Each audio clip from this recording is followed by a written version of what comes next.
phần nữ nhi tiếp phải cúi đầu tuân theo số mệnh. Tiệc rượu đêm nay xin mời khắp chung uống cạn, để rồi mai này quyền trân.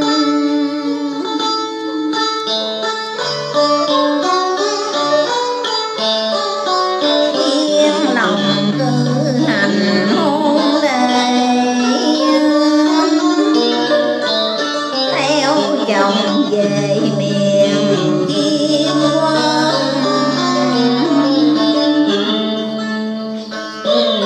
nơi xứ lạ quê người, lòng nặng treo bao nỗi niềm riêng.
lòng mau độ thì phải hy sinh một kiếp xuân thờ.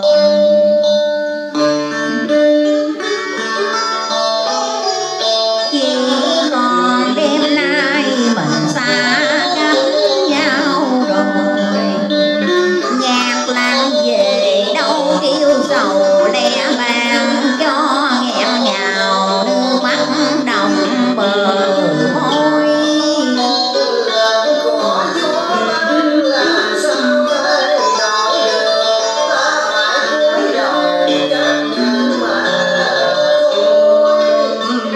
Kim diệt đôi đàn cách mây quan sang núi thầm non ngàn ta lìa xa mãi mãi.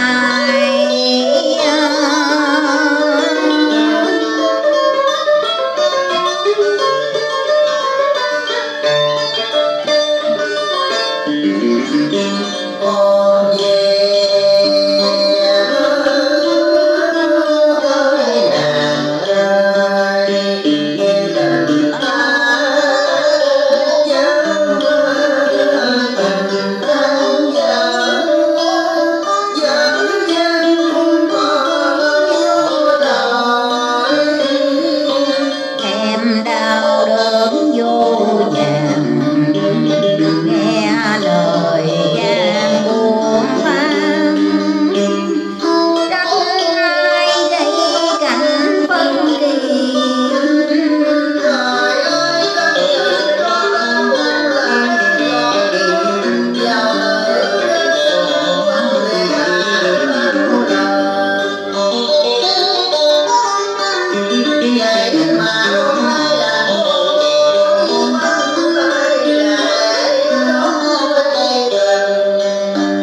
Đâu phải chúng ta không như tròn câu chung thủy, mà thì chúng tan tành là do lũ xâm